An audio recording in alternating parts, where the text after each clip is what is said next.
एक गांव में एक वो मतलब ऐसे बढ़िया से साहू से कहते हैं बढ़िया, और उनके घर में दिवानी के तो मतलब उनके कोई औलाद नहीं थी, तो दोनों थी दिवानी लेकिन औलाद नहीं थी। तो ऐसे ही एक जगह वो ऐसे शिव चर्चा हो रही थी, तो वहाँ अपने जैसे मन में हम कभी वहाँ मान के आई नहीं तो रोज जाती थी सोचता। तो एक दिन उनकी देवरानी बोली कि दीदी ऐसा करो, देवरानी बच्चे तक जिठानी है, ऐसा करो शिव चर्चा तो अपन लोग जाते हैं, तुम शिव गुरु को मान दे, शायद तुम्हारी बहुत 15-16 साल हो गया था शादी। तो वो चर्चा सुनने गई तो ये बोले बाबा हमें भी कुछ, मेरा भी बहुत भर दे। तो मान के आई तो पैसे उनके 9वें महीने लड़की होती है, लेकिन पैसे कोई कमी थी, पैसा वाले घर की थी तो लेकिन वो चर्चा कराना बोले तो बहुत दिन हो गए। तो ऐसे गांव वाले बोले, सबको पता था इनके मानने सुनते। तो एक दिन गांव वाले बोले कि दीदी ऐसा करो, देखो तुम्हारी दया से वो भोले बाबा की कृपा से गुरु जी की आपका बहुत भर गया, तो ऐसा करो अब चर्चा करा ले। तो उन्होंने कहा ठीक है। तो उन्होंने फिर जब उनके पति रात को आए तो पति से कही कि गांव वाले ऐसा बोल रहे हैं कि भोले बाबा की मन्नत से अपने यहाँ लड़की हुई है, तो ऐसा करो शिव चर्चा करा दिया जाए। तो कहीं सबको बोला करा लो, मुंडन भी है। तो एक साथ सब पूरे गांव का भंडारा मुंडन सब, तो कहीं ऐसा करो हम पंडित जी से खाए के आते हैं मुंडन के दिन, उसी दिन अपना चर्चा भी। तो बच्ची बड़ी हो गई, मतलब इतना तक चल फिर लेती थी, ज्यादा बड़ी। तो वो गए अपने पंडित जी से पूछने गए, लेकिन पंडित जी जाते हैं तो पीछे पीछे वो बच्ची भी उनके चले जाते, लेकिन वो देखते नहीं कि मेरे पीछे बच्ची आए। लेकिन बड़े घर की जैसे ये कैसे पायल पहनी और बड़े, तो वो गले में सोने का चैन, हाथ में कंगन, तब इतने मान से सब पहने थी गहना गुड़िया।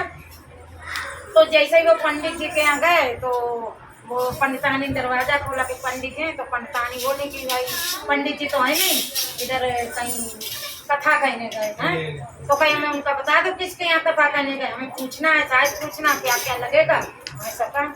तो उधर तो वो पंडित जी के पास चले गए। इधर क्या होता है, या उनको परीक्षा लेनी हो कुछ भी हो, इधर क्या होता है वो लड़की पंडितानी के घर में घुस जाती है। तो पापा निकल गए। तो अब क्या होता है, चाहे भैया भोलेनाथ ने नियत का, पंडितानी को उस बच्ची को देख के उनका नियत खराब हो जाता है, जैसे चैन देख के वो सब देख के। हाँ तो कुछ बच्चे जैसे ये बच्ची, कोई बच्चे 1 रुपया, बहुत से बच्चे देते नहीं, चाहे कुछ हो जाए, अब कोई दे देता। तो उसने सोचा इसके हाथ का उतार निकलेगा, तो उसको टच किया तो वो पीछे झटका। तो क्या हुआ, धक्का लगी, चाहे इनको परीक्षा लेने, वो धक्का ले, वो मारना नहीं चाहिए, धक्का ऐसा लगा कि वो मर, लड़की मर। हाँ जो पैदा हुई थी पंडितानी सोचा उसका चैन खींच लो, उतार लो, उसमें नहीं उतारने दिया, हाथ का उतार। बहुत से बच्चे नहीं देते, वो ऐसे मारना नहीं देते, गिर गई जरा तो वो मर गई। अब मर गई, घर में किसी नहीं पता बच्ची कहाँ गई क्या।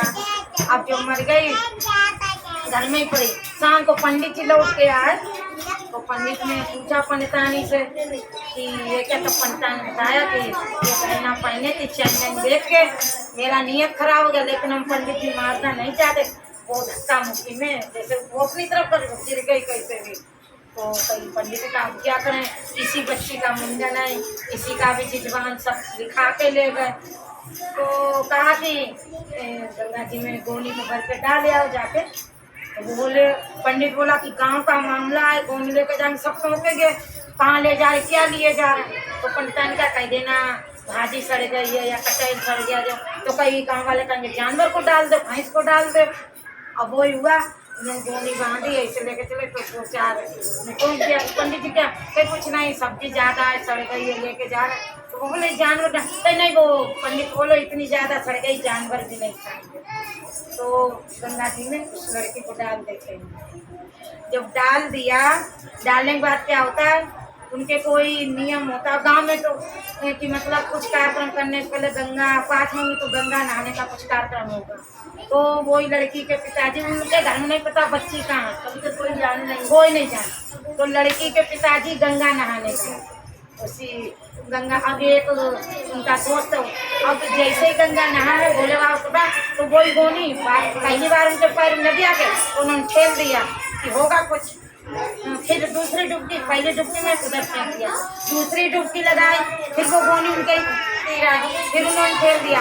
तो जो 5 मिनट के साथ दोस्त उनका, अरे दादा भैया क्या पता, देखो इस गोनी के अंदर क्या गंगा मैया तुम्हारे पास क्यों आ रही बार बार, देखो शायद तुम्हें कुछ गंगा आदि दे रहे हैं, कुछ हो इसमें। तो उसके कहने पर उन्होंने बोला, अब जैसे ही बोला तो उसने अपनी बच्ची को देखा, बोला ये यहाँ कैसे आते, इसका तो आज मुंडन है, घर में हमने भंडारा रखा है, शिव गुरु का चर्चा रखा है, तो अब क्या करें। तो गाँव पहले गमछा उमछा डालकर तो गमछे में लपेटा, तो ऐसे कंधे में रख लिया कि जैसे सो रही। अब वो लेकिन गाँव क्या, यहाँ तो एक ही दरवाजा, गाँव में अक्सर 2-3 दरवाजे होते हैं, जिधर मेन दरवाजा वहाँ से नहीं घुसे, पीछे से, तो पीछे से घुसे तो खाली उसकी बुआ ने देखा पहन, तो कहीं से कहा चुप रही ना कि अभी कार्यक्रम होगा, नवन चल रहा कार्यक्रम, तो बताया कि ऐसा ऐसा किस्सा, कोई रोना नहीं, तो वो पूरा बोल भैया हम तो बिना रो रहे हैं, आपका दिल है वैसा, कहीं नहीं अभी बाहर किसी को नहीं बचा, कार्यक्रम चल रहा है, सब अधूरा रह जाएगा। तो उसने कहा बाहर सब पूछेंगे, तो कहीं देना सो रहा, तो कोई अब क्या करें, तो कोई 4 मुझको ऐसे ही नहाते सो, अभी किसी को याद भी नहीं है। तो कार्यक्रम अब ऐसा भीड़ जमा हुआ, तो कुछ लोग बोली भाई जिस बिटिया का, जिस बच्चे का वो मुंडन है उसको बुलाओ। अब वो बहन आई, अपना आंसू रोक, भैया थोड़ी धीरे से, जब सब लोग करे बोला, तो क्या बहाना कर कि कह दो वो सो रही है, जब उसका मुंडन होगी, जब उसका जरूरत होगा तब ले आएंगे। फिर जब मुंडन का टाइम आता है तब कहा सबने, तो कहियो भैया क्या करें, तो भाई का ऐसे करो, उसी को तैयार कर दिया, कपड़े पहना दिए, सब पार मतलब बिल्कुल अच्छे से तैयार कर दिए। तो नहीं बाप से ज्यादा माता दे, मेरी गौरी माता कह रही भोलेनाथ अब मत उसकी परीक्षा लो, बहुत लेनी कि मतलब कितना वो दे रहा, तो उसका नंबर ही आ गया। जब गौरी माता ने कहा बार बार, तो भोले बाबा दंड का मंडल लेके, साधु का वेश लेके उसके दरवाजे पर भिक्षाम दे, तो सब तो काम तो ये निकले उनके पिताजी, तो वो तो अंतर्यामी है, तो उदास है कि क्यों बच्चा क्यों उदास है, और जब दुख भरा हो, चाहे मैं अपने दुख पर पहुँचे तो फटाक से आंसू निकले हुआ। और जैसे ही मेरे बाबा जी ने कहा कि क्यों बच्चा क्या हुआ, उन्हें बताया तो हो गए, चरण पकड़ ली, चरणों में देखे कि क्या बताएं बाबा, शिव चर्चा भोलेनाथ की दया से हमको ऐसा ऐसा मिली थी, और मेरा कार्यक्रम चला, मेरी बच्ची के साथ ऐसा हुआ कि जाओ बच्ची को लेके आओ, बच्ची को कहीं अब क्या बाबा, कहीं नहीं तुम लेके आओ। तो वैसे ही तैयार है, वैसे ही लपेट के ऐसे कंधे में किसी को, अब जैसे ही बोला है उन्होंने अपने मेरे भोलेनाथ ने सिर्फ छेड़ा, तो चिंता हुई, तो कहा चलो भोले बाबा, मतलब बाबा जी से कहा बाबा जी अंदर प्रसाद डालो, तो यहाँ पर आ रहे हैं, चलो बच्चा। तो ये जैसे ही बच्ची को अंदर देने आए, अंदर ध्यान तो गाय अंदर नहीं गए, तो बाबा जी अंदर, भोले बाबा अंदर, लेकिन जैसे ही पंडित ने देखा वो थर हो गई, ये कहाँ से आ गई, क्या करे, हम तो इसको अपने हाथ पे खजी में डाल के आए थे, ये जिंदा कहाँ से आ गई। लेकिन वो चुप रहा, कैसे रहता है। फिर जब मुंडन हो गया, सब कार्यक्रम हो गया, फिर उनको ध्यान आ रहे हम तो बाहर बाबा जी को खाने के लिए तो देखने आए, तो उनका वही चिन्ह रह गया, वो तो आई नहीं। तब जब वो चले गए तब उसके लड़की के पिताजी ने पूरे समाज में खुद पूरा किस्सा बताया कि ऐसे ऐसे मेरी लड़की के साथ हो गया था, वो बाबा जी आए और उन्होंने ऐसा किया, ऐसे जिंदा हुई।